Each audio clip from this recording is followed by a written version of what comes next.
Hello viewers, আসসালামু আলাইকুম। কেমন আছেন সবাই? আশা করি সবাই ভালো আছেন। আমার বিগত ভিডিওতে আপনাদেরকে দেখিয়েছিলাম বা আপনাদেরকে ইনফরমেশন দিয়েছিলাম যে দুর্বল ব্যাংকগুলো টাকা দেওয়া শুরু করেছে।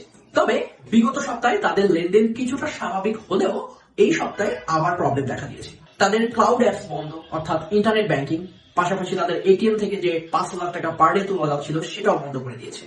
এখন আপনি যদি ব্রাঞ্চে যান তাহলে 3 দিন ঘুরিয়ে তারা 5,000 করে টাকা দিচ্ছে। বিশেষ করে আমি ফার্স্ট সিকিউরিটি ইসলামী ব্যাংকের কথা বলছি, কারণ আমি তাদের একজন গ্রাহক। তো বন্ধুরা, আমার আগের ভিডিওটা আমি যখন বানিয়েছিলাম সেই মুহূর্তে তারা কিছু কিছু করে টাকা দিচ্ছিল, কিন্তু বর্তমানের অবস্থা আর করুন।